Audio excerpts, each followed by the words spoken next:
Moi, j'entends des fois des joueurs dire critiquer les joueurs français comme si on était des merdes. Je pense vraiment qu'en Espagne, on surcote l'enseignement en Espagne. Aujourd'hui, s'il n'y a pas d'argent, il ne peut pas y avoir d'évolution du sport. Quand on aime un sport et quand on s'y investit, ça ne nous dérange pas de payer un petit peu plus cher. Aujourd'hui, dans l'associatif, tu peux pas avoir des structures quali. On a cette tendance à critiquer quelqu'un qui est 300, 400e mondial comme s'il avait raté sa carrière ou qu'il avait raté sa vie. Est-ce que aujourd'hui les gens qui critiquent, ils sont 300e mondial dans leur domaine? C'est trop compliqué de jouer aujourd'hui en France, donc il faut qu'il y ait des terrains qui poussent. Ça a été un peu une révolution dans le monde du padel. Et nous, quand on est arrivé, on a un peu cassé les codes. Je pense que quand tu y crois pas, tu sais que de toute façon, quoi qu'il arrive, il y aura pas d'export. Une fois qu'on est investi et qu'on a envie de monter en niveau, on se rend compte que c'est pas qu'un sport simple. Ouais, parce que là, on arrive dans l'âge d'or du padel. Voilà. Je pensais pas que ça allait devenir ce que c'est aujourd'hui. Les mecs, ils sont en tournoi, ils sont censés être en télétravail, ils ont leur ordi sur le banc et ils font le tournoi de padel. Quand il y a une photo, ils se cachent comme ça. Non mais c'est incroyable. C'est puissant, la Fédération française de tennis aujourd'hui. C'est l'une des plus grosses fédérations au monde. Plus la fédé va pousser, plus le sport va vraiment péter en France.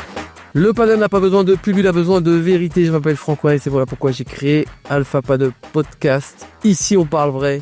Aujourd'hui, on reçoit un joueur qui a marqué le padel français par son niveau, mais surtout par sa constance. Ancien numéro 1 français, c'est pas rien. Compétiteur respecté, renommé. Adrien Maigret n'a jamais été dans le bruit, mais toujours dans le jeu. On va parler haut niveau, vérité du circuit, évolution du padel et ce que l'expérience apprend quand les projecteurs s'éteignent. Adrien Maigret est avec nous. Salut Adrien, comment tu vas? Et toi, ça va? Super, très bien. Très heureux de te recevoir. Moi aussi, je suis content d'être là. Écoute, est-ce que tu veux ajouter quelque chose à cette présentation pour tes quelques points? Ça te paraît pas mal. Non, c'est très bien. Très belle présentation. Je suis très métant. Bon, super. Juste avant de commencer par la première question, je rappelle à toutes les personnes qui veulent rejoindre la communauté Alpha Padel, on a un lien en description. On est la première communauté WhatsApp du 95 et du 93 et du 78. On est plus de 2400 joueurs dans cette communauté. Vous pouvez retrouver des parties, des tournois du coin. Donc vous avez juste un lien avec 2-3 questions à répondre et à dans la communauté. On commence directement. Donc Adrien, quand tu repenses à ton passage dans le top 10 français, qu'est-ce que les gens ne voient jamais de cette période? Parce que c'est vrai que ça, c'est clinquant de dire top 10 et qu'est-ce qu'ils voient pas? Ce qu'ils voient pas, c'est que nous, au début, quand on a commencé, quand je dis nous, c'est les joueurs qui étaient dans ce top 10-là, hein, parce que c'était le cas pour tout le monde, je pense. C'est que il y avait pas toute émulation, toute le hype qu'il y a aujourd'hui au padel. Aujourd'hui, c'est vrai que c'est un sport qui est très connu. Nous, au début, c'était un sport, voilà, on l'a découvert. Ouais, il y avait pas forcément de matchs à la télé. Il y avait pas forcément beaucoup de vidéos sur YouTube. Il y avait pas de coach. On n'avait pas trop d'analyse dessus. Donc, on a été obligé d'être un peu autodidacte, de découvrir par nous-mêmes.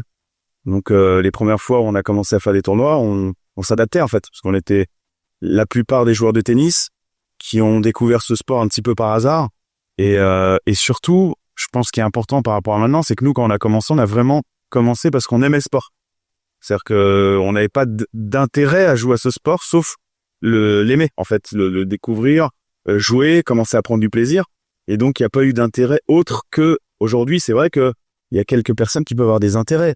Par exemple, de intérêts en termes de visibilité sur YouTube, des intérêts aussi financiers, parce que maintenant on commence à gagner un petit peu d'argent au padel.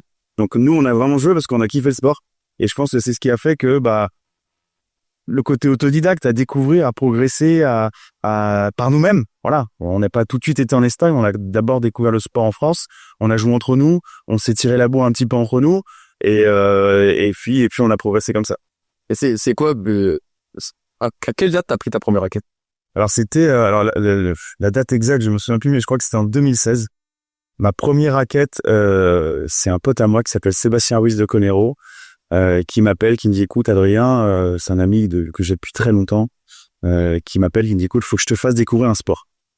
Bon, je dis ok, pas de problème. Moi, je joue au tennis, j'étais prof de tennis. Moi, j'ai principalement été prof de tennis. J'ai joué au tennis, mais sans m'investir en tennis. J'étais -4, j'étais à un bon niveau, un bon joueur de club. Non, c'est bien, mais c'est pas, si tu veux, c'est pas le niveau que j'ai eu aujourd'hui au padel. Donc et j'ai pas eu le même investissement au tennis que j'ai au padel. Au padel, je suis beaucoup plus investi en tennis. Par exemple, on va parler vite fait, mais la première année où je monte à -4, j'ai 36 matchs. Qu'au tennis, en négatif, alors 36 matchs, c'est pas joué, quoi. C'est une mi-saison, même pas. Donc voilà, j'étais surtout avant tout prof. C'est vraiment dès plus jeune âge, ça m'a vraiment passionné de transmettre, de donner des cours. J'étais gamin à Mantes-la-Jolie, hein, tu connais bien ce club, à l'ASM. Je donnais des cours comme ça le week-end à des gens, je jouais avec eux, j'essayais de leur donner des conseils alors que j'avais 13 ans, quoi. Et donc, j'avais un peu cet aspect-là. Il y a mon père qui est prof de maths, donc je pense que ça vient de là aussi. Et donc, voilà, c'est vrai que Et c'était il y a 10 ans. c'était il y a 10 ans. Voilà, c'était il y a 10 ans. Et donc, on a fait cette fameuse partie. C'était à l'époque à Padel Horizon. Si je me trompe pas, peut-être que je me trompe parce que bon, mais je commençais. C'est le Padel d'Horizon d'aujourd'hui? Le Padel d'Horizon d'aujourd'hui qui était à Champigny, si je me trompe pas.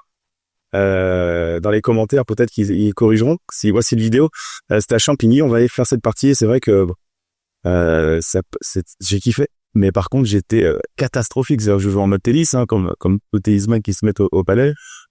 Bon, c'était pas ouf. C'était pas ouf mon niveau. Et en fait, moi, tout de suite, je me suis dit, mais en fait, j'ai pas envie d'être nul, en fait. C'est un sport de raquette. J'aime bien les sports de raquette. J'adore, par exemple, jouer au ping-pong régulièrement. J'aime le tennis. J'aime jouer par un bobad. Tous les sports de raquette, j'aime beaucoup. Et je me suis dit, mais c'est pas possible, faut que je rejoue à ce sport. Je peux pas être ce niveau-là, faut que je progresse, faut que je sois meilleur. Et donc, j'ai été appelé une deuxième fois. C'était à Carassou-Poissy, dans un foot en salle, où ils avaient mis un terrain de padel. Wow. Voilà. C'était vraiment le tout début, hein. C'était un ovni, le truc. Là, les gens regardaient ce terrain, ils se disaient, même moi, la première fois, je fais, qu'est-ce que c'est ce truc? Donc, ma deuxième partie, c'est avec Benjamin Tison, Julien Blot et Fred Pommier. Ils m'appellent, ils avaient découvert le sport en vacances au Portugal.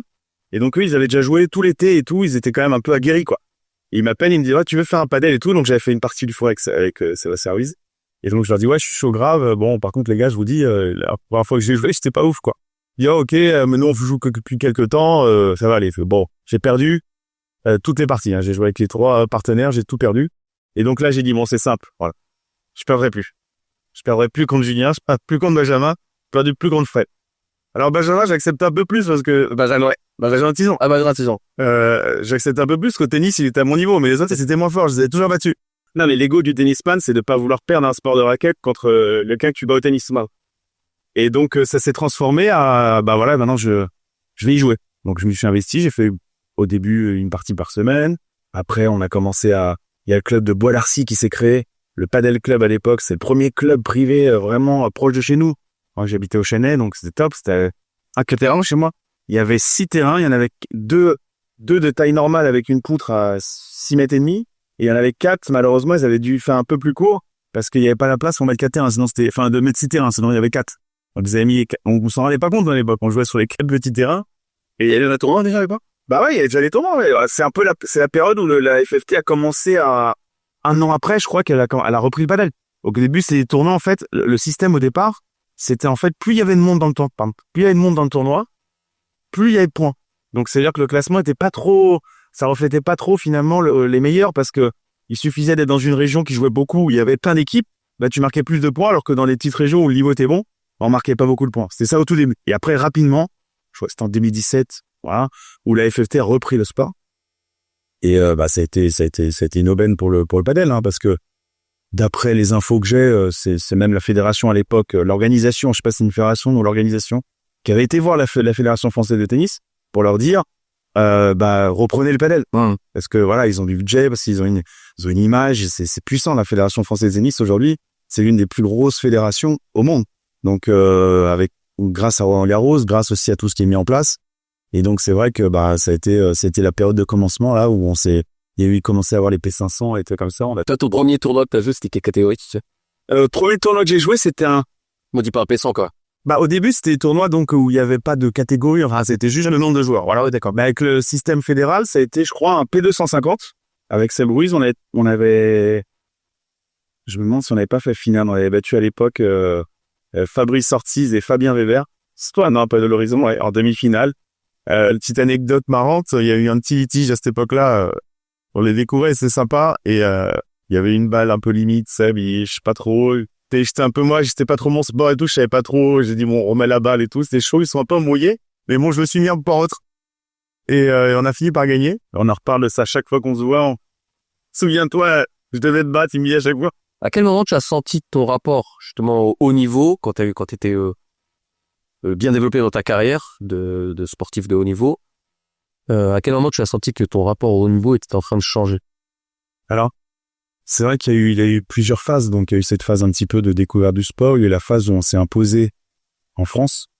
Assez rapidement d'ailleurs, je pense qu'en l'espace d'1 an, on est arrivé tout de suite dans les meilleurs joueurs français. Alors au tout début, je jouais avec mon frère. Parce que mon frère a mis un peu plus de temps à se mettre dedans, on va dire, une petite année après ça. Julien, qui a été très très fort au tennis, qui a des petits as, voilà, il a une plus grosse carrière que moi au tennis, c'est vraiment réussi, il était professionnel. Et il s'est mis un peu après, il m'a un peu suivi une petite année après moi, je pense 6-7 mois, peu importe. Et du coup, il a vite rattrapé niveau et on jouait ensemble. Et à l'époque, on jouait tout le temps en finale de début du coin dans les Yvelines, on jouait tout le temps la Germain de Saison et Fred Pommier en finale. Tout le temps, c'était notre classico. On a jamais perdu, ils ont jamais réussi à nous battre, mais c'était toujours un peu accroché. Et donc cette période-là, si tu veux, quand on a commencé, donc c'est que la découverte, c'était du kiff. Il n'y avait pas d'objectif. Et au bout d'un moment, on a senti quand même qu'on jouait bien et qu'on avait envie d'aller encore un peu plus haut. Donc on a commencé à se renseigner, donc les catégories, les trucs. Et C'était quelle catégorie comment t'as affronté bah c'est ce que je te disais, c'est qu'il y avait pas il y avait pas de catégorie au début. Et après, il commençait à avoir la FFT, on a commencé à faire les P250. On a quelle année ça peut pas? C'est 2017, 2018. 2017, je dirais. Yeah. Bah presque. Et 2017, on commence à aller faire notre premier P500. Je me souviens, on avait fait notre premier P500. C'est la première fois qu'on jouait dehors. Voilà, en extérieur. C'était à Mougins, je crois, Mougins, je crois. On part un peu en groupe de potes, justement, du groupe un peu Bois-d'Arcy, des Yvelines. Et on va faire ce tournoi. On perd en demi-finale contre Maxime Moore à l'époque et Kevin Fouquet, qui étaient les meilleurs joueurs. On perd en extérieur, on était complètement perdus. C'est vraiment un peu perdre contre tout le monde. On a réussi à gagner les matchs d'avant, mais un peu difficilement. Et on perd avec mon frère, justement, Julien. Et là, on se dit, ouais, ok, c'est un autre sport, en fait. On jouait à Bois-d'Arcy où j'avais pas beaucoup de hauteur. Avec Julien, on a très bien joué. On a notre premier P1000 à Bois-d'Arcy, justement, dans les conditions qui nous avantageaient un peu à cette époque. On fait finale de P1000. C'était la P1000, faut savoir qu'à cette époque-là, c'est la meilleure catégorie. Et à cette époque-là, jusqu'à, je pense, 2020, jusqu'à ce qu'il y ait il y a eu les P2000 après qui a été inventé. Et en fait, c'était vraiment les P1000 et tous les meilleurs qui jouaient. C'est-à-dire que personne n'était sur le circuit international à cette époque-là. Il y avait un peu Scatena Aziza qui jouait un peu le tour à l'époque. C'est le circuit élite. Et si tu veux, tous les tournois français dès qu'il y avait un P1000, il y avait tous les meilleurs. Plus comme maintenant. Aujourd'hui, quand il y a un P2000, aujourd'hui, on n'a pas du tout les meilleurs pairs. Ils sont là. Il y a jamais les 4 meilleurs pairs en France. Là, à l'époque, c'était ça. C'est-à-dire que c'était le rendez-vous vraiment des tout meilleurs joueurs français, des meilleurs pairs. On jouait tous. Et donc, le premier P1000 à Bois-d'Arcy, ça s'appelait le My Paddle Tour. C'était un circuit que Alexis Salle, qui a été sélectionneur aussi de l'équipe de France, avait un peu créé avec Laurent Humbert à l'époque. Et donc, c'était le circuit élite des P1000. C'était, il y en avait 8 dans l'année. C'était, à la fin, il y avait un master. Il y avait un classement que sur ce circuit-là, il y avait un master. Et donc, on commence première étape de celui-là, ou deuxième étape, c'est deuxième étape, je crois. Et on fait finale avec mon frère. On bat Scatena Ritz à l'époque, était pareil, top 4 des meilleurs pairs, même voire mieux. Et c'était tout de suite, alors là, on s'est fait, quand je te dis, on s'est fait tailler, on s'est fait tailler en miettes. Ouais, mais ça joue pas padel, ils font n'importe quoi sur la piste. Bon, voilà, ça a été tous les, à la fin, t'as gagné. À la fin, c'est gagné. On s'est perdu en finale contre un Espagnol, Salines à l'époque, et un joueur français. Et bon, c'est pas ça comme argument, Adrien, quand tu perds, de dire, oh, mais en face, ça, je pas quoi d'autre. Non, pas du tout. Après, ce qui est vrai, c'est qu'on peut analyser, oui, notre style de jeu. Si on me dit qu'ils ont un style de jeu de tennisma, oui. Mais à partir du moment où on bat l'adversaire, on ne peut pas dire, oh, ils sont pas bons, et là, c'est pas possible. Non, si tu peux me dire que je suis pas bon quand tu me bats. Tu me bats 6-3, 6-3, tu me dis, bon, tu joues pas bien au padel, t'es un joueur de tennis, machin, là, ok. Mais à l'époque, j'avais un peu mal pris, parce que je vous dis, attends, les gars, je vous bats. Et c'est mon premier gros tournoi, je vous bats, et vous me dites que je suis nul. Bon, voilà, donc allez. C'est vrai qu'en plus, moi, je suis un peu quelqu'un, un peu cash et tout. Bon, au début, ouais, je suis arrivé un peu en mode, bon, les gars, je vais m'imposer, quoi, parce que, et le vrai déclic, vraiment, là, par rapport à ta question, ça a été quand j'ai intégré l'équipe de France, quand j'ai fait les championnats du monde. Quelle année ça? Quand t'as intégré là, c'était en 2018. Premier championnat du monde, c'était au Paraguay. Alors, c'est très drôle parce que, bon, quand je vois l'évolution du padel aujourd'hui, à l'époque, si tu veux, le sélectionneur m'avait pas contacté du tout. J'avais pas eu un contact du sélectionneur. Il me croisait à un tournoi, il me disait bravo quand je gagnais des matchs et tout. Première fois qu'on joue Bergeron, Blanquet, qui étaient les numéros 1 français à Casa, on les bat. En 2-7. Pareil, dans des conditions qui nous avantageaient un petit peu, parce que Casa, il n'y a pas beaucoup de hauteur et tout, ça allait vite, donc ça nous avantageait, on les bat. Deuxième confrontation, on les joue cette fois-ci en semi-couvert à Monaco, on les bat encore. Donc, alors que tout le monde nous critique, hein, tout le monde disait non, je joue pas bien, je joue pas bien. Bon, les deux premières confrontations, on les bat avec des matchs très serré, hein, attention. Et après, derrière, justement, ils sont un peu adaptés aussi à notre style de jeu. Ils nous ont battu les deux d'après. Et dans le ratio, en gros, les trois paires à cette époque-là, c'était Tison-Maigret, c'était Scatena-Ziza et Blanquet-Bergeron. C'est les trois meilleures paires qui étaient un cran au-dessus des autres. Voilà, il y avait d'autres paires qui jouaient bien, mais on perdait jamais contre les autres. Et entre nous, on va se dire, ah, mais on perd. Voilà, c'était équilibré. Et au début, on les a battus. Après, ils sont adaptés à notre jeu. Ils étaient un espagnol, donc ils s'entraînaient un peu plus. Ils nous ont battus. Ils ont trouvé des solutions après. Toi, à l'époque, t'étais jamais parti en Espagne? Jamais. C'est-à-dire que moi, j'étais un autodidacte. J'avais pas pris un cours, rien. Et au bout d'un moment, avec Ben, on s'est dit, parce que je suis passé mon frère avec qui je jouais bien, on gagnait des B1000 et tout. Et à un moment, mon frère a eu ses enfants, il a voulu un peu moins s'investir, et moi, je voulais plus. Donc, avec mon frère, on s'est dit, bon, on va se séparer. Et Ben, pareil, avec Fred Pommier. Ben me dit, j'ai envie d'aller un peu plus haut en termes de niveau, m'investir un peu plus. Et Fred, il jouait plus pour le kiff, quoi, que pour faire une carrière, entre guillemets. Et donc, du coup, on s'est associés ensemble. Et là, ça a tout de suite, premier tournoi, on gagne, on fait que de gagner, voilà. Et on devient numéro 1 français. En l'espace d'un an, on est numéro 1 français. Donc, comme je te dis, on bat les numéros 1 à cette époque-là. Voilà, donc c'est la paire incroyable, un peu en mode attention à toute proportion gardée. Hein. On est en France, mais un peu comme les Brandgalen dans le style. C'est-à-dire, on joue un peu différemment des autres. On n'essaie pas de jouer lentement et tout. On joue avec nos qualités, on joue vite, on va vite au filet, on se projette. Et donc, ça a été un peu je pense vraiment, hein, avec toute humilité possible. Ça a été un peu une révolution dans le monde du padel, parce que tout le monde jouait un peu en mode on veut jouer comme les Espagnols doucement, un peu à l'ancienne, et nous quand on est arrivé, on a un peu cassé les codes.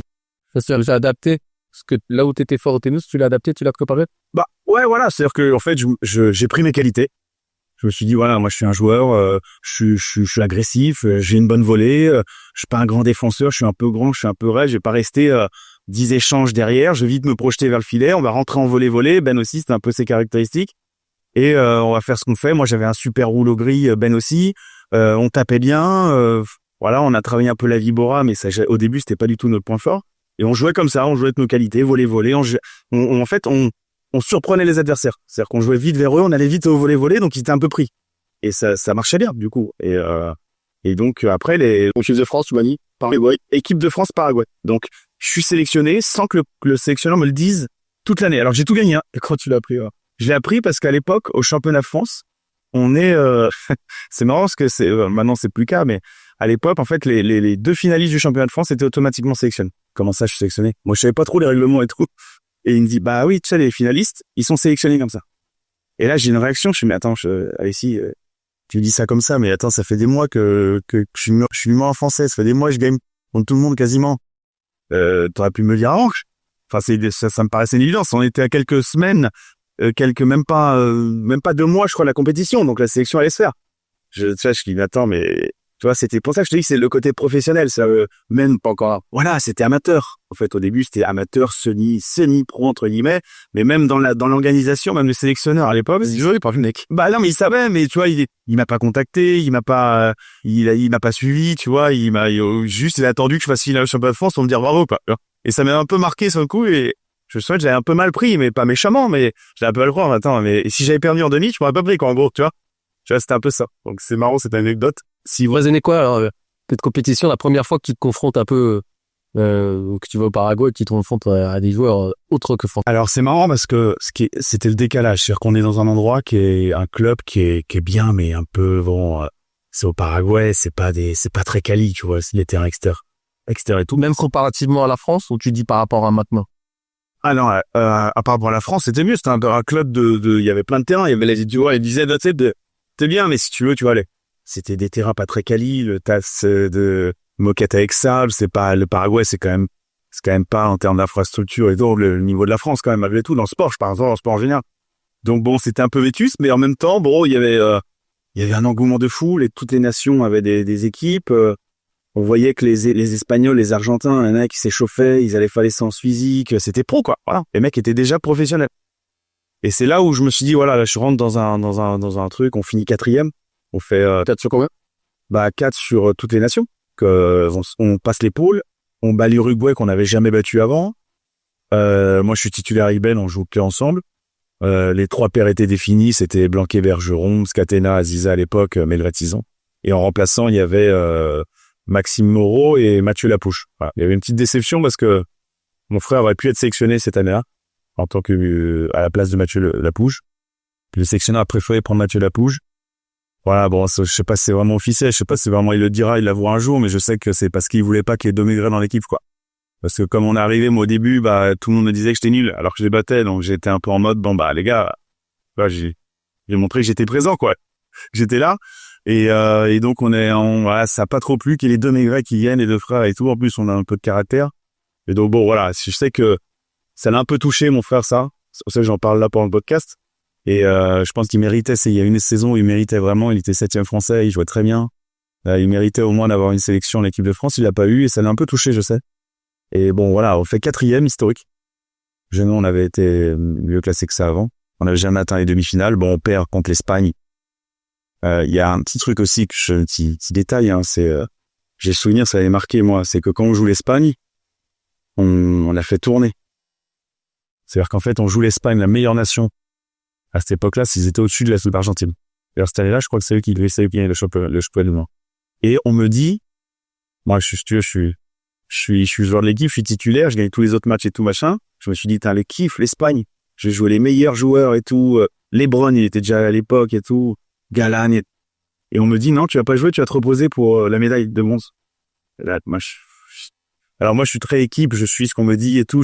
Moi, on me dit, tu es sur le banc, je suis sur le banc et je fais pas l'histoire. On me dit, tu joues à gauche, à droite, peu importe, je joue. Moi, je suis très équipe. Dans le tennis, j'étais très équipe déjà. Je fais toujours les sports co à côté. Je suis très équipe.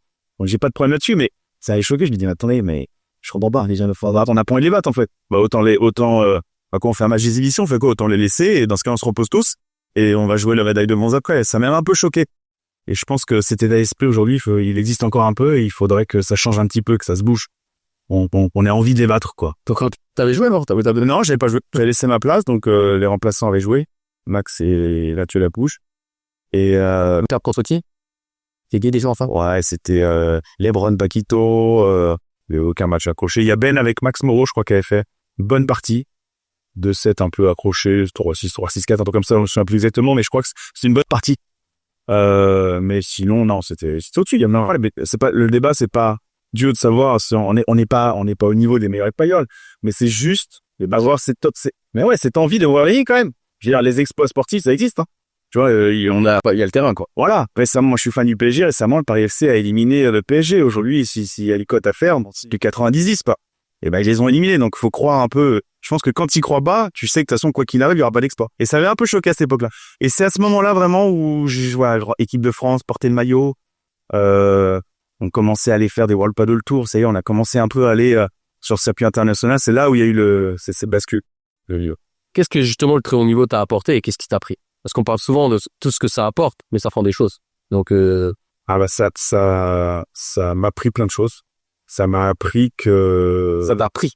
Ah, m'a appris. Ah d'accord, pardon, ça m'a appris. Ouais, ça t'a pris. Ça m'a pris beaucoup de temps avec à l'époque, j'étais déjà en couple avec ma femme, on avait une vie plutôt posée. Moi, j'étais prof de tennis, directeur sportif d'un club, on avait construit un petit peu nos vies, on a commencé à construire nos vies. Et ça m'a pris mes week-ends que normalement je passe avec elle, qu'on va faire des petits séjours, des trucs. C'était les week-ends padel, quoi.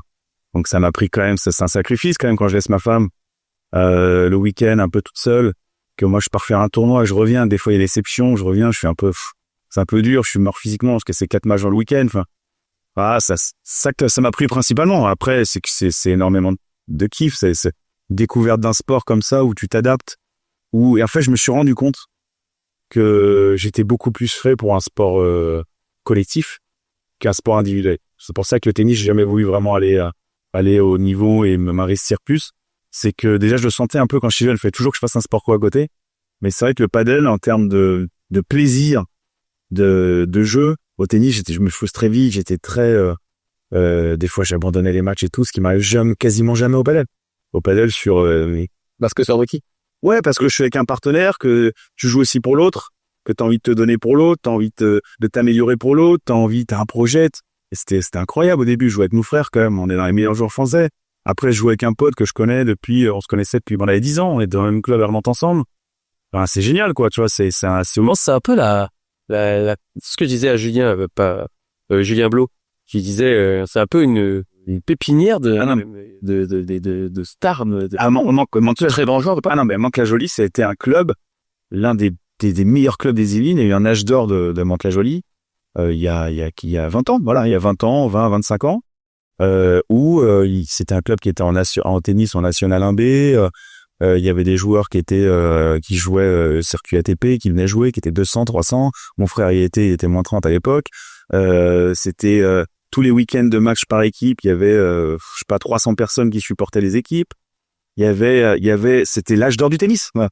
Ce qu'on a tous aimé dans le tennis, c'est cette ambiance club. Moi, je passais mon week-end à Mantes. J'avais 14 ans, 13 ans, 12 ans. C'est un bon club en plus. Hein? C'est un beau club, c'est magnifique. C'est dans l'île, voilà. L'autre fois, ça m'avait choqué. Alors, je sais plus si c'était en 500 que t'avais fait avec Julien et le joueur Globe. Ouais, j'en ai fait, ouais. Et il y avait plus de monde qui était en train de regarder le 500 que tous les gens réunis sur les terrains de tennis. Pourtant, il y avait plein de terrains de tennis. Et il y a plein de terrains de tennis à voir. Ouais, parce que là, on arrive dans l'âge d'or du padel. Voilà. Il y a des cycles, c'est nouveau. Ça plaît à beaucoup de monde parce que c'est très accessible. C'est spectaculaire. C'est spectaculaire. Mais en fait, souvent, on dit c'est accessible. C'est vrai, c'est très accessible au départ. Mais en fait, ce qui est intéressant, c'est que quand un sport est trop simple tout le temps, bah, à un moment, tu joues. Et au bout de 6 mois, tu en dis, bon, c'est bon, quoi. Tu vois, j'ai passé à autre chose. Mais en fait, ce qui est fort avec le sport, je pense que c'est ce qui fait la différence avec d'autres sports, c'est que c'est accessible au départ. Donc, les gens, au début, même s'ils sont pas touchés dans la raquette et tout, ils se débrouillent et tout. Et en fait, quand on rentre dedans, et quand on s'investit dans le sport, on se rend compte qu'en fait, il y a plein de trucs à travailler, il y a plein de tactiques, il y a plein de techniques, il y a plein de coups à faire, il y a différents styles de jeu.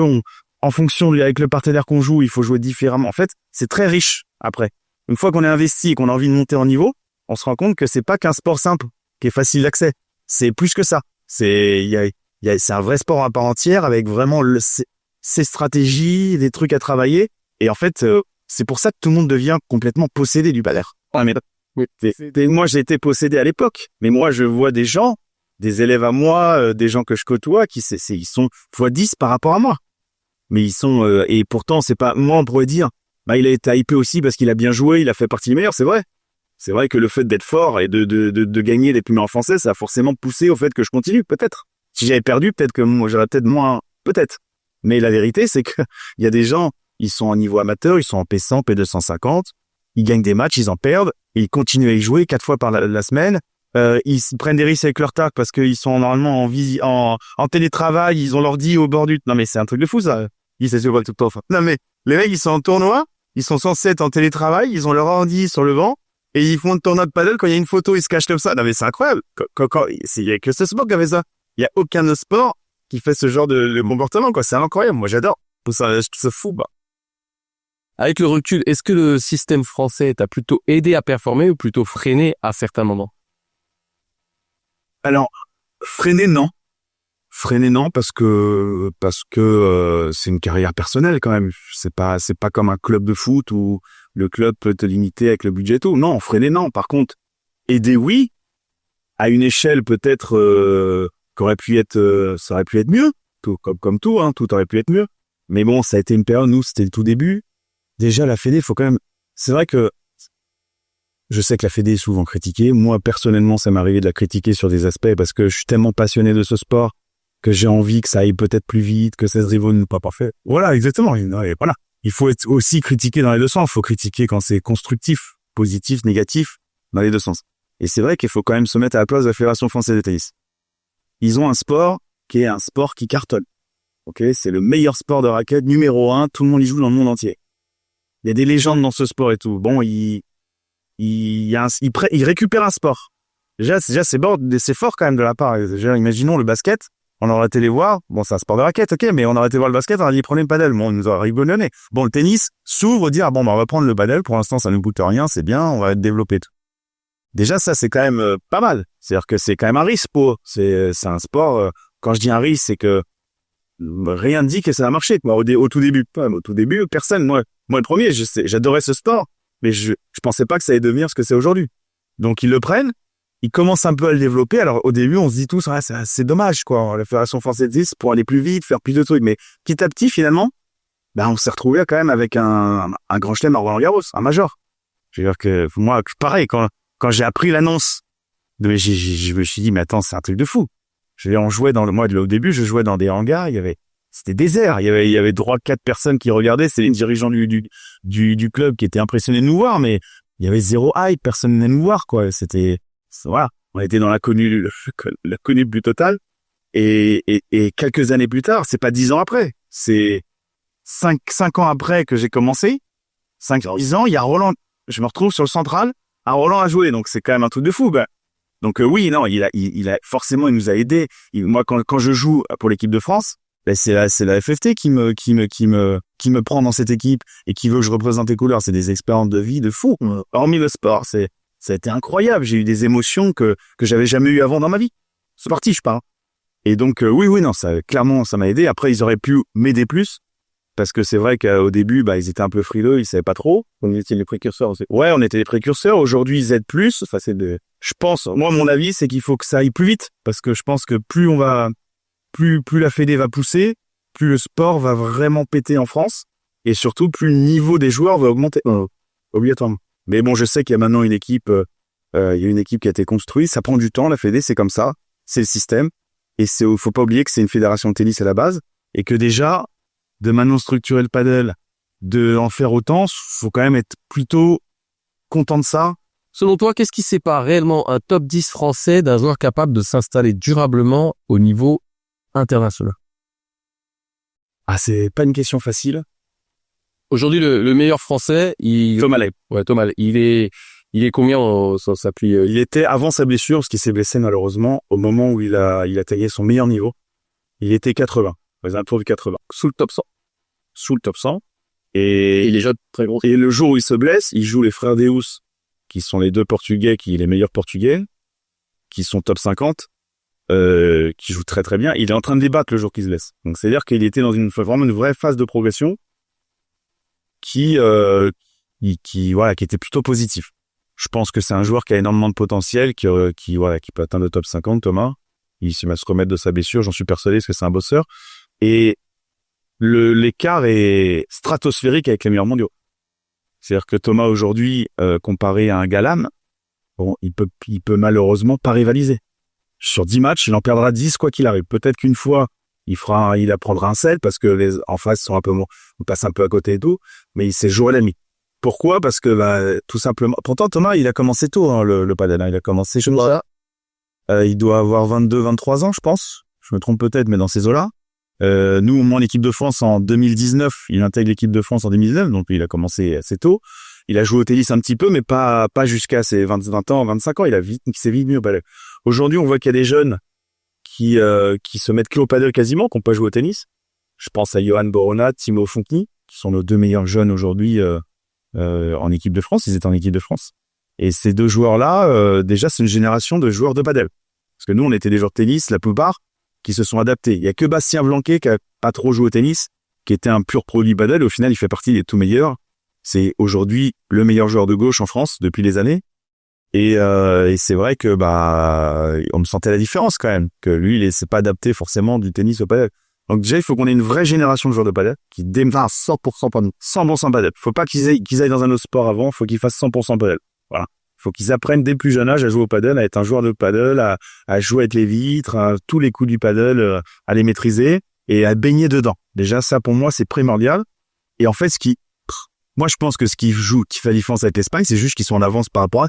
Ils ont développé le sport plutôt que nous. Tu sens que ça se réduit quand même ou pas? Ça se réduit. Non, mais ça, quand même, non, ça se réduit. Ouais, ça se réduit. Je dis, en 2018, quand je joue les Espagnols, on ne prend que des branlés. Aujourd'hui, on a Benjamin Tizon qui a joué les Born Galan sur un premier padel, un majeur à Doha. Il a fait 3-7. Alors, il est loin de les battre. Et déjà faire 3-7, c'est quelque chose. Nous, des fois, on a fait 7-5 contre Paquito. En 2021, à Marbella, on joue 6-4, 7-5. On se rapproche, nous. Mais les jeunes, aujourd'hui, un joueur comme Timo Fonkni, Johan Boronan, Olivier Guillet-Chamisso, avec qui j'ai joué récemment, entre 16 et 16. J'ai joué une fois. Ouais, c'est Antoine Aumône, P205 ans. Il était tout jeune, dehors. 15 ans, 14 ans. Et il est hosto. Ah, je suis très loin. Antoine, je joue avec lui, on a battu 2,70 mondiaux il y a pas longtemps. On a fait un très gros match. Trop fort. Et il a un potentiel de fou. Donc, ces joueurs-là, il faut qu'ils se rendent compte. Je pense qu'ils s'en rendent compte. Mais je pense qu'il faut continuer à leur dire qu'ils se rendent compte qu'ils ont connu le sport dès le plus jeune âge. Et que c'est une énorme chance pour eux. Parce qu'aujourd'hui, ils sont déjà très bons. Ils ont une marge de progression pour devenir très très bons. Et surtout, il n'y a pas énormément de concurrence. Aujourd'hui, Olivier, dans sa catégorie, il y a pas 12 joueurs qui sont proches de son niveau. Il y en a quelques-uns. Et là, j'ai là, 17 ans. Ah, autant. Pareil, peut-être que je me trompe, mais souvent, dans ces heures à 16, 17, voilà, dans ces heures. Et voilà, il a pas beaucoup de concurrence, donc on va vite se centrer sur lui. Là, aujourd'hui, le CNE, par exemple, tous les regards sont sur lui. Alors, c'est bien, parce qu'on va s'occuper que de lui et pas forcément beaucoup des autres, des 12 autres, et il va pas être en concurrence, ou peut-être, ah bah non, on va le prendre lui à ta place. Non, voilà, on le met sur un piédestal. Faut faire attention avec ça, parce que, par exemple, avec Timéo Fonteny, c'est vrai, j'ai entendu des discours, moi, récemment, qui m'interpellent, parce que, en gros, il est fort, il a le niveau d'équipe de France, il a le niveau pour être titulaire. Mais en gros, le discours, c'est, moi, j'étais au stage équipe de France cette année, et en gros, le discours qu'il a eu dans les oreilles, où tout le monde l'entend, c'est qu'il est déjà pris, quoi. Il est au stage, il a 18 ans, on sait déjà qu'il va être titulaire, qu'il va jouer. Ça, t'en aventure un peu. Ben, c'est pas bon, parce que comment tu veux le pousser? Si tu lui dis, c'est bon, moi, tu me dis, j'arrive à un stage équipe de France, tu lui dis, écoute, Adrien, c'est bon, c'est fait, tu seras dans l'équipe. Bon, je vais pas me mettre dans le rouge. Tu vois, je veux dire, c'est naturel, tout le monde. Pas me mettre dans le rouge, à un moment, quand ça va être un peu dur, bon, tu fais ma partie et tout. Moi, je pense qu'il faut les pousser, il faut continuer à leur dire, écoute, c'est pas le stage équipe de France, enfin, l'équipe de France, faut que tu le profites, c'est une étape de ta carrière, c'est ce qui va permettre de prendre de l'expérience, d'aller au plus haut, mais ces jeunes-là, il faut leur dire qu'il faut qu'ils soient top 20, il faut qu'ils soient quart de finaliste de major. C'est le discours que tout le monde doit avoir. Voilà. Mais par contre, faut aussi lui dire que c'est pas comme ça que ça arrivera. Il faut regarder ce que font les meilleurs, comment ils s'entraînent, comment ils jouent, faut s'inspirer. Et bon, voilà, je sais que Timéo, Olivier et Johan sont très bien entourés. Ils sont à l'académie My Center à Palavas. Ben voilà, avec Yannick Morel, avec Benjamin Tison, au CNE Olivier, donc très bien entouré. Au CNE, c'est à Vichy. Ouais, c'est à Vichy. Et donc ils sont très bien entourés, mais il faut continuer à les pousser et leur faire comprendre que aujourd'hui, à leur âge, les Espagnols, ils sont pas si loin de leur niveau. Et quand on va dans les catégories encore en dessous, quand on va vers les 12, 13, 14 ans, on se rend compte que nos Français, ils sont même limite, au même niveau que les Espagnols, voire peut-être on en a quelques-uns qui sont meilleurs. Donc en fait, c'est ça, c'est qu'une question de temps, c'est une question de développer le sport au maximum le plus vite possible, faire en sorte de professionnaliser dès plus jeune âge ces joueurs, les entraîner, avoir un cadre plus que élite, et dans 10 ans, on aura des joueurs. Parce que la formation aujourd'hui en France, elle équivaut la France en Espagne? Alors ça, c'est une très bonne question, parce que je pense vraiment qu'en Espagne, on surcote l'enseignement en Espagne. Je pense qu'on a une pédagogie d'enseignement en France qui est d'ailleurs, moi, dès que je me déplace dans les autres pays, j'ai toujours dans le tennis, déjà c'est le cas, mais en padel, j'ai toujours des propositions d'emploi, on me parle, viens bosser pour moi, viens à ceci, on a besoin. La France est reconnue pour avoir une façon d'enseigner de très très haut niveau. Et moi j'y crois parce que j'étais enseignant pendant 17 ans et je me suis rendu compte en allant aller en Espagne, que ce soit dans le tennis, à l'étranger, que c'est pas forcément le cas partout, la façon d'entraîner les joueurs, la façon de les accompagner, la façon d'être pédagogique avec les joueurs, que ce soit des joueurs débutants ou que ce soit des joueurs élites. Je pense qu'on est beaucoup demandé dans le monde et que notre pédagogie est vraiment l'une des meilleures. Et je vois pas pourquoi on s'adapterait pas au padel. Aujourd'hui, on a voilà, Benjamin Tison, tu vois, il fait son là, pas là-bas, avec son académie. Jérémy Garcia, qui est un très bon joueur de padel en France, il est au CNE. On a des joueurs qui ont de l'expérience, qui ont joué, qui pratiquent, qui cherchent en plus à s'améliorer. Donc, si tu veux, on a des très bons coachs en France.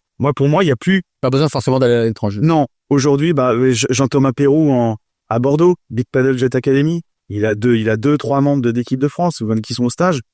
Je veux dire, on enseigne très très bien en France. On a une bonne pédagogie. On a aussi maintenant notre expertise à nous. Et je pense qu'il faut s'inspirer, mais il faut aussi créer notre propre façon de faire et pas être la French touch. Ouais, voilà, exactement, c'est ça. French touch pour Amigit, la French touch pour quoi? Est-ce qu'on dit assez la vérité aux joueurs français sur ce que ça coûte vraiment une carrière de haut niveau? Parce que ça, j'entends souvent, moi, je suis quand même pas mal en contact avec des joueurs parce que je suis arbitre. Et tout le temps, ils disent, ouais, il y avait le haut niveau, machin. Ils idolâtrent un peu ça. Donc, est-ce que tu penses que on dit assez la vérité, justement, aux joueurs français sur ce que coûte vraiment une carrière de haut niveau, alors que ce soit sur des débutants, mais que ce soit aussi sur des joueurs qui sont appelés à devenir des joueurs sur tous les aspects, pas que l'aspect financier, bien sûr. Le niveau au padel, c'est pas facile. C'est loin d'être un fleuve tranquille. Alors oui, il y a des bons côtés comme des mauvais, comme dans tout métier. Moi, je considère ça carrière professionnelle, je la considère comme un métier dans le sport. Je pense que c'est très difficile, ça se rapproche du tennis dans le sens où il y a beaucoup de voyages, c'est de l'autofinancement, et il y a un truc en plus, c'est que ça dépend aussi à qui on joue. Demain, on fait un tournoi ensemble, on pourra peut-être pas gagner le PMI, sans vouloir manquer de respect. Mais par contre, je joue avec un gars de mon niveau, je gagne le PMI. Tu vois ce que je veux dire? Donc, psychologiquement aussi, ça doit te dire tout ça. Voilà, donc bon, il faut aussi être capable, faut avoir les capacités de faire un truc à deux, de se remettre en question, pas tout le temps dire que c'est de la faute de l'autre. Il faut aussi aimer voyager, parce que par exemple, moi, j'ai ce côté casanier. Quand je voyageais, c'était un déchirement. Le premier championnat du monde au Paraguay. Heureusement qu'on est venu 3-4 jours avant pour ce truc, parce que si j'étais arrivé et que j'avais joué 2 jours après, j'étais dans un état. Avec long voyage comme ça. Ah, la fatigue. Non, pas que la fatigue, même le fait de quitter ma femme, ma maison, mon cocon. Tu vois, je suis très casanier, donc j'ai toujours un petit temps d'adaptation avant d'être bien dans la compète et tout. Donc, on était parti 3-4 jours avant, tant mieux pour le décalage et tout. Et en fait, les 2-3 premiers jours, je suis vraiment pas bien. Tu vois, donc pourtant j'adore le paddle et j'étais très heureux d'être en équipe de France. C'est pas ça, le sujet il est pas là. C'est que c'est plus fort que moi. Comme j'aime bien être chez moi, voir mon cocon, ma famille proche et tout, je me retrouve dans un pays que je connais pas. Je suis pas bien, quoi. Je peux être 2-3 jours, je suis pas bien. Après ça passe, la compétition commence, j'y vais, c'est bon. Mais il y a ces côtés-là, il y a ce côté aussi d'amitié. C'est-à-dire que moi, quand je partais tous les week-ends en tournoi, j'ai loupé quelques mariages, j'ai loupé quelques anniversaires de mes potes, j'ai des relations avec des potes qui se sont un peu éloignés. Alors ça reste des amis parce que c'est des amis d'enfance et qu'on arrive à faire la part des choses, à se dire quand on se voit, on reste amis quoi qu'il arrive. Mais il y a ça aussi, il y a le côté social. Il y a les fêtes aussi qu'on fait un peu moins parce qu'on est en tournoi. On peut pas sortir faire le samedi soir, sortir à 4 du mat, faire ça soirée et le lendemain, non, c'est trop. Ça peut le faire. Mais après, si t'as envie de rentabiliser, tu le fais pas. Et puis, il y a tout l'aspect aussi hygiène de vie. Moi, par exemple, alors, c'est vrai que moi, j'ai pas beaucoup fait parce que j'ai toujours été semi-pro. J'ai jamais été vraiment pro. Je me suis jamais lancé en tant que professionnel à faire que ça. Parce que pour moi, un professionnel, c'est quelqu'un qui pense, c'est pas qu'une question de niveau. C'est une question de penser qu'à ça et vivre que pour ça. Bon, j'ai jamais été pro. J'ai été semi-pro, c'est-à-dire que j'avais un niveau de bon joueur, on va dire de joueur pro, mais je mettais pas l'investissement. Je bossais à côté. Voilà, j'aime bien vivre. Je faisais pas spécialement attention à ce que je mangeais. J'étais pas tous les jours à la salle. Voilà, je faisais pas forcément. J'avais pas un cadre avec un entraîneur paddle, un entraîneur physique et tout. Je faisais en fait ce que font des amateurs un peu entre guillemets. Jouer régulièrement dans la semaine, faire des parties, de temps en temps faire un peu de panier et tout. Et je faisais des tournois de week-end. Donc en fait, je suis un peu un mix des deux. J'ai le niveau d'un joueur qui pourrait se prétendre être pro, mais en même temps, j'ai jamais mis l'investissement pour être pro parce que j'ai découvert le sport à 29 ans, 29 ans. Donc on peut pas révolutionner les trucs à 30 ans, voilà. Donc j'ai fait ce que j'ai à faire, j'ai fait mon truc à moi, j'ai été là où je voulais aller entre guillemets en termes juste un petit truc, c'est le titre de champion de France que j'ai pas eu, tout le reste, j'ai eu à peu près ce que je voulais dans ce sport, donc je suis très content. Mais bon ouais, c'est dur, c'est pas facile, mais il y a des bons côtés aussi. Moi voilà, j'étais enseignant de tennis, j'ai joué pour mon pays, j'ai joué avec le maillot de l'équipe de France, j'ai représenté la France.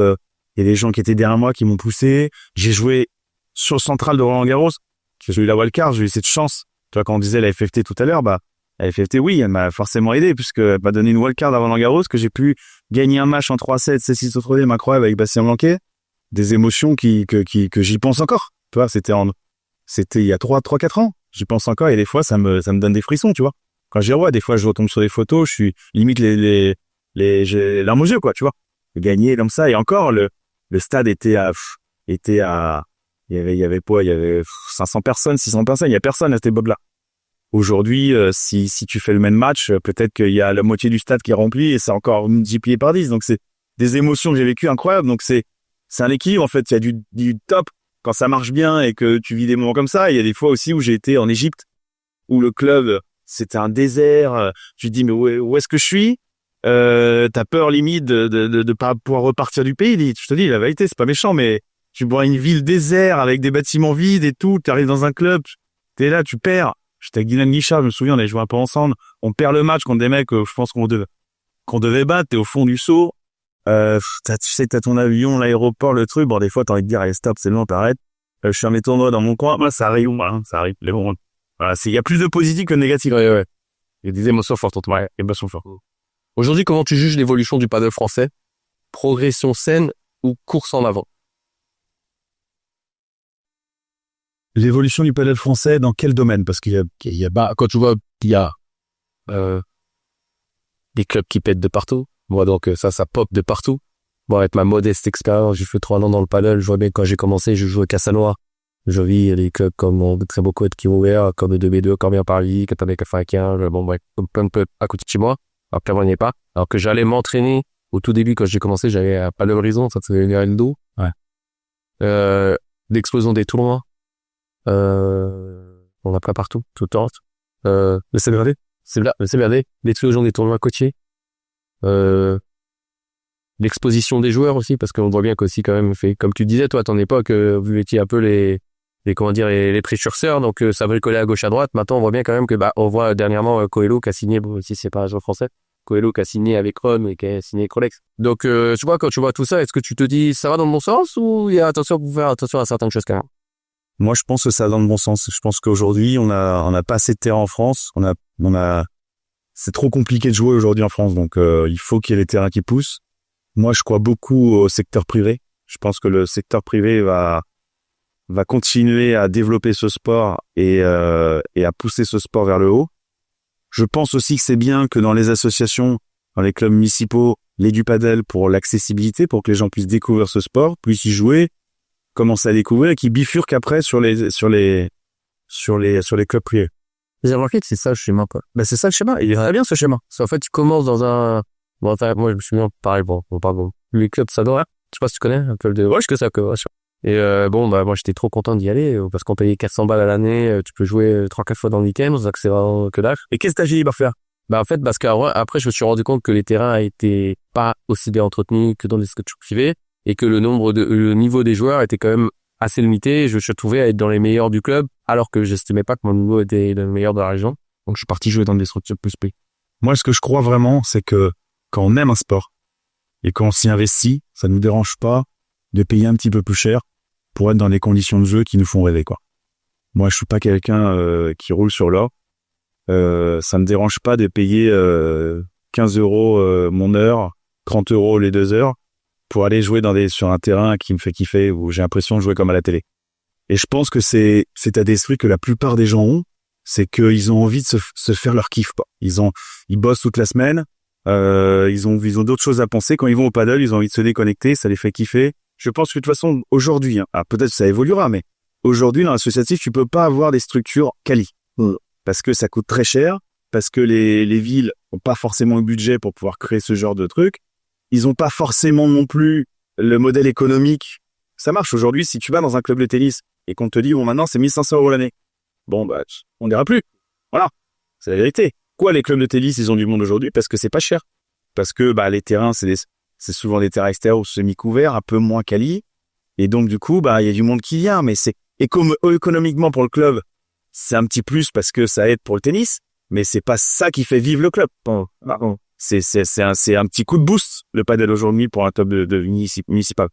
Par contre, le club privé, lui, il doit s'en sortir. Donc lui, par exemple, dans le coin, les loyers, ça peut monter jusqu'à 1 000 € par mois. Il faut qu'il prenne une équipe, il faut qu'il y ait de la com, il faut qu'il organise des trucs, il faut qu'il y ait une vie de club, il faut que les gens aient envie de venir. Donc moi, j'y crois en ce modèle-là. J'y crois à fond, parce qu'en plus, là où le tennis, où il fallait énormément de place pour avoir des terrains, les terrains de padel, c'est un peu plus petit. Donc on peut quand même trouver des endroits, des hangars, on peut quand même trouver des trucs. Maintenant, l'évolution dans 20 ans, je sais pas comment te dire. Ça se trouve, les clubs municipaux arriveront à faire des structures quali, et tant mieux. Enfin, voilà, pour l'instant, en tout cas, ce schéma marche. Et moi, j'y crois beaucoup parce que le privé, quand ça t'appartient et que tu dois faire tourner le club et que tu vis pas sur des subventions ou alors sur un équilibre à zéro, je pense que tu t'investis beaucoup plus. C'est là, justement, j'ai entendu sur la question lapin, parce que tu te permets d'introduire. C'est ce que justement, c'est pas en train de devenir plus un business qu'un sport. Non, je pense que c'est un business et qu'il y a un modèle économique qui permet au sport de vivre. Aujourd'hui, s'il n'y a pas d'argent, il peut pas y avoir d'évolution du sport. Il faut que l'argent rentre pour que le sport évolue. Pourquoi on kiffe aller Padel 95 C'est-à-dire, tout le monde kiffe aller à Padel 95. Tous les gens qui me disent qu'ils vont être Padel 95, ils adorent, comme tous les gens qui vont à Padel Horizon, ils adorent aller à Padel Horizon. Pourquoi? Parce qu'il y a une vie de plève, c'est sympa, c'est quali, il y a le bar, il y a des animations, il y a des tournois. On kiffe, quoi. On kiffe y aller. Moi, on y va, on kiffe quand on passe un moment. Voilà, c'est quali. Et ça, pour moi, c'est primordial. Faut que les gens, ils prennent du plaisir. Alors, bien sûr que c'est un business pour eux. Et tant mieux. Si le mec, il gagne sa vie à faire du padel tant mieux. Je lui souhaite encore plus de réussir, d'ouvrir 4 clubs supplémentaires et de cartonner. Et on aura encore plus de terrain quali et on ira encore plus sur les tournois dans son club et c'est génial. C'est comme ça que ça doit évoluer en tout cas. Moi, je suis pas dans cet état d'esprit de dire, les mecs, t'as vu, ils font de l'argent. Bon, après, oui, si le terrain, il est à 50 € alors que ça les vaut pas, oui, on peut critiquer. Mais quand tu payes, je sais pas combien ça s'appelle le 95, mais tu payes 12, 15, 14 € l'heure pour aller jouer, ça me choque pas. Quand je vais faire un cinéma, c'est ce que je paye pour aller voir un film. Bon, c'est pareil, j'ai envie d'aller faire un paddle, ça me dérange pas de payer ça. Quand je vais sur Paris, que je vais me balader, je paye le parking, ça a beaucoup de temps d'argent. Voilà, c'est que l'argent, c'est quand même le moteur de la création. Exactement. S'il n'y a pas d'argent, je peux pas améliorer les choses. Il y a que l'argent, et le mec, il va pas le mettre sur le compte bancaire, attendre, et puis c'est terrain, donc dire pourri. Normalement, il va faire en sorte que tout fonctionne mieux et tout. Il nous faut de l'argent. Aujourd'hui, j'ai pas connu moi, alors peut-être qu'il y a des exceptions, mais si je prends 20 clubs municipaux associatifs, 20 clubs privés, bon, en termes de vie de club, d'ambiance, de ce qui est organisé, de tout ce qui est mis en place, ça n'a rien à voir. C'est le jour et la nuit. Alors, on peut me contredire. N'hésitez pas dans les commentaires d'ailleurs, à me contredire si j'ai tort. Il y a toujours des cas un peu à part, mais généralement, je pense que le secteur privé aujourd'hui, c'est ce qui fait que les gens ont envie de continuer à jouer, ont envie de progresser, prennent des cours. C'est là que ça bouge le plus, en tout cas. Comme le gars qui s'achète d'ailleurs sa première raquette, il achète, je sais pas, la première raquette à 70 € dans cette gamme, puis après qu'elle commence à évoluer, ça va s'acheter une raquette un peu plus chère. Et ça va très vite, en général. Là, mes élèves, oh non, mais c'est bon, elle me suffit pour l'instant. Et après, 6 mois après, il prend là. Tu te retrouves avec un sac avec 5 raquettes, tu connais ça par cœur. Avec ton vécu, qu'est-ce que tu ferais différemment si tu avais 20 ans aujourd'hui et que tu voulais devenir un joueur pro? Je change à tout. Déjà aujourd'hui, il y a possibilité vraiment d'avoir des vrais projets de carrière. Il y a vraiment des personnes qui ont envie d'aider les joueurs. Il y a vraiment des sponsors, des gens qui sont derrière. Je vois dans les top players, il y a dans chaque région, il y a des gens qui sont derrière eux, qui leur donnent du budget. À nous, à notre époque, si on avait réussi à récupérer 5 000 €, c'était un miracle. Là, aujourd'hui, les marques aident les joueurs. Bon, Technifibre, ils m'aident. Ils m'aident. Pourtant, j'ai 38 ans, Ils vont très bien dire, bon, il est fini, lui. Non, ils m'aident. Ils m'aident parce que, voilà, ils sont derrière moi. Peut-être que ce qu'ils me donnent, ça vaut, peut-être qu'ils ont pas de retour. Je sais pas. C'est à eux de me dire et tout. Je pense qu'ils sont très contents de moi, mais peut-être que ce que les marques donnent aux joueurs aujourd'hui, le retour, il est pas à court terme, intéressant, mais c'est les projets. Quand Thomas, la marque Wilson, l'aide dans son projet, voilà, c'est un pari aussi. Et ça lui permet, lui, d'aller faire ses tournois, d'aller dans le monde entier, de s'investir. Et aujourd'hui, là, si j'avais 20 ans aujourd'hui, mais c'est 120%, j'y vais à fond. J'y vais à fond et je prends ma femme avec moi et on fait le tour du monde et je fais tous les tournois du monde. Voilà. Et je m'entraîne comme à part. Quelle est la vérité sur le haut niveau que tu aurais aimé entendre plus tôt dans ta carrière? J'aurais aimé entendre que le haut niveau, c'est pas forcément, comment dire, c'est pas forcément ce qu'on peut entendre partout. C'est pas forcément de la rigueur tout le temps à 200%. Je pense qu'il faut être sérieux, il faut s'entraîner, il faut se professionnaliser. Ça, j'y crois vraiment. Je pense que pour atteindre le très très haut niveau, l'élite, faut être une machine de guerre, il faut tout sacrifier, mais que on peut aussi faire des carrières sans spécialement tout sacrifier. Je l'ai connu au padel, j'ai quand même été 110e mondial de ce sport, en Whirlpool Tour, 140 en FIP, sans tout sacrifier dans ma vie, sans sacrifier ma relation avec ma femme, sans sacrifier mes projets avec elle, sans sacrifier trop mes amis. J'ai réussi à trouver mon équilibre. Et je pense que c'est ça qui est important, c'est de pas vouloir toujours faire tout ce qu'on dit, les belles paroles, de dire il faut être comme ci, il faut être comme ça. Soyez comme vous-même, mettez-vous une structure en place en fonction des moyens que vous avez et faites votre carrière à vous, quoi. Pas forcément être un joueur qui est 70e mondial, ça peut être une réussite. Voilà, c'est une réussite personnelle. Moi, j'entends des fois des joueurs dire critiquer les joueurs français comme si on était des merdes. Je te dis cru, quoi. Mais bon, voilà, quoi. C'est-à-dire, on fait notre truc, on fait notre carrière comme on peut, avec les moyens qu'on a, et on essaie d'aller au max de ce qu'on fait, quoi. Bon. Et c'est ce conseil-là que j'aurais aimé entendre à l'époque au tennis, c'est que, voilà, on voyait les hauts niveaux au tennis, on se disait, putain, mais en fait, faut penser, enfin, tu vois, faut être vraiment que à 200% sur ça et tout. Non. On voit après, je me suis rendu compte avec le temps que il y a des joueurs qui veulent pas être tous numéro 1 mondial, ils veulent pas tous gagner les grands chelems. Papy Tida, quand t'es une dit pas avec les 70, même 100 mondial, qui était quand même 100 parmi les... Voilà. Voilà. Ah, c'est ça. C'est génial. Qu'aujourd'hui, c'est vrai que on a cette tendance à critiquer quelqu'un qui est 300, 400e mondial comme s'il avait raté sa carrière ou qu'il avait raté sa vie. Mais en fait, non. Il a fait sa carrière 300e mondial. Est-ce que aujourd'hui les gens qui critiquent, ils sont 300e mondial dans leur domaine? Non, exactement. C'est déjà une faible partie de gens. Ouais, voilà. Donc, ouais, croire un peu au truc et pas forcément tout le temps aller contre nature, être soi-même et essayer de rentabiliser au maximum ce truc. Après, en fonction de ses objectifs, s'adapter. Comme je le disais tout à l'heure, moi, je vais pousser Olivier, Olivier Chalizo, Johan Boronat, Tino Fontny à essayer, s'ils le veulent, à se donner à fond à 200%. Après, ils peuvent être aussi 40e mondial sans spécialement tout sacrifier dans leur vie, avec le talent, avec un peu leur qualité, et à quand même avoir une belle carrière. C'est pas pour ça qu'on va les tailler et dire c'est un gâchis, quoi. Qui tu aimerais voir sur le podcast Alpha Padel, donc sur notre podcast, sur ce fauteuil pour parler du monde padel? Bah, je pense, moi, je vais dire Benjamin Tison. Benjamin Tison, c'est, dans le padel, c'est la personne avec qui j'ai pu jouer, c'est avec qui j'ai construit un petit peu toute ma carrière. Aujourd'hui, on rejoue ensemble, on est potes, maintenant très proches. On était avant, on se connaissait dans le tennis, on se côtoyait dans les tournois, on était adversaires. Et le padel nous a vachement rapprochés. Il a été le numéro 1 français, 57e FIP, c'est lui qui a été mieux classé, c'est lui qui a fait la plus belle carrière. Chez les hommes, en tout cas, et je te dirai après aussi Alix Rolondon chez les femmes, on en parlera, mais, il a été responsable du haut niveau à la Fédé. Maintenant, il est dans une académie. Je pense que c'est, en tout cas, très intéressant à écouter. Voilà. Et Alice Colombo chez les femmes, parce que, c'est top de ce qu'on a pu faire dans le monde du padel. Moi, j'avais fait un podcast avec elle, j'ai fait un petit podcast sur YouTube aussi, moi. Tortilla d'Adri, ça s'appelait. J'avais fait un podcast avec elle, et en fait, mon concept, c'était 1 heure où on parlait d'elle, et après, on parlait un peu des sujets de l'actualité du padel. Bon, j'ai fait les 2 heures sur que elle, parce que c'est super intéressant, parce que c'est bien aussi de mettre en avant un peu le padel féminin, parce qu'au final, c'est la même difficulté, que chez les hommes, et que, en termes de séries sportifs, aujourd'hui, c'est elle la queen, quoi. Écoute, on va finir avec un petit concept que j'ai appelé les questions qui piquent. Ah. Pour les réponses, je te demanderai uniquement de répondre par oui ou par non. Ok. Et tu auras le droit à un seul joker. Un seul joker, et comment une question tout? Une quinzaine. Une quinzaine, ok, d'accord. Faut pas que je le grille trop vite des deux. T'es prêt? Je suis prêt. Être numéro 1 français, c'est autant un combat mental qu'un niveau sportif. C'est autant un combat mental qu'un... Non. Le statut de numéro 1 français est parfois surestimé. Oui. Être numéro 1 en France ne signifie pas être prêt pour le très haut niveau international. Être numéro 1 français? Ouais. Si, oui. Le padel français a longtemps confondu domination nationale et niveau mondial.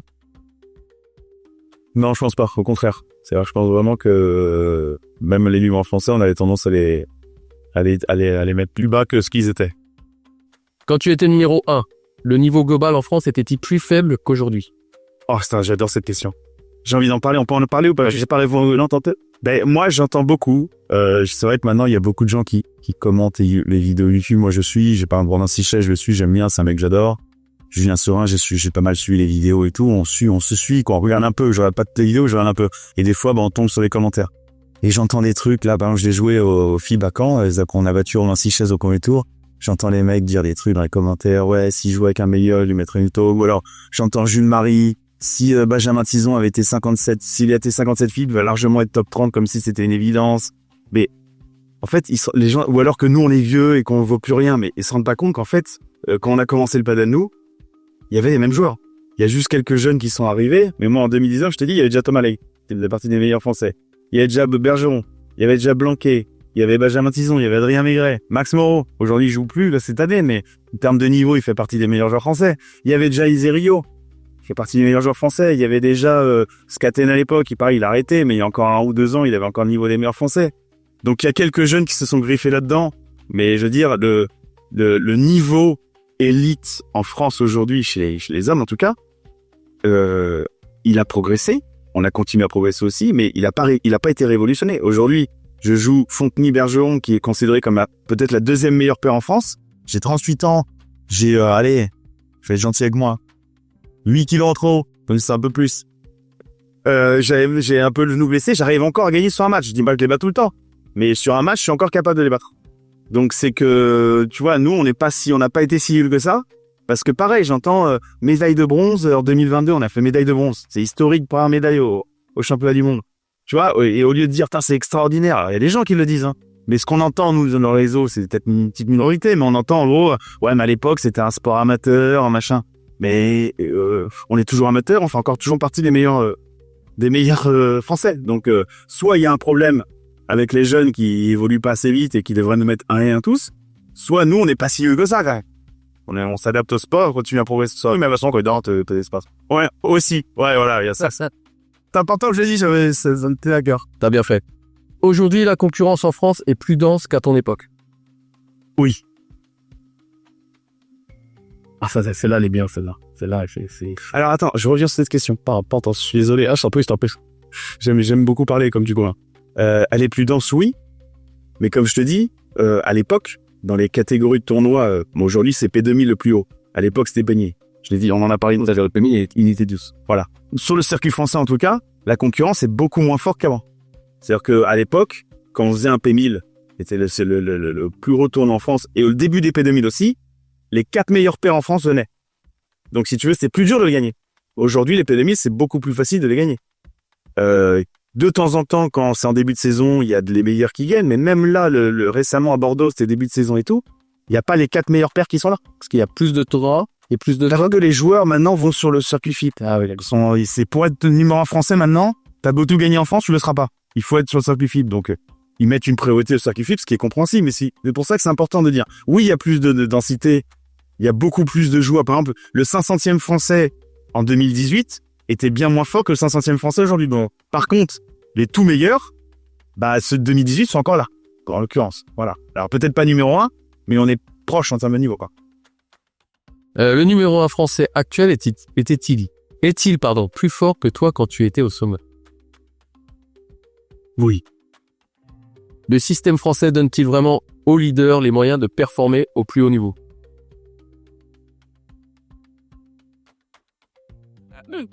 Je t'avais dit, question qui pique. Non. Être numéro 1 en France expose plus qu'il ne protège. Non. Certains joueurs ont payé cher leur statut de numéro 1. Dans quel sens payer cher? Non. Le padel français manque encore d'une vraie culture de très haut niveau. Oui.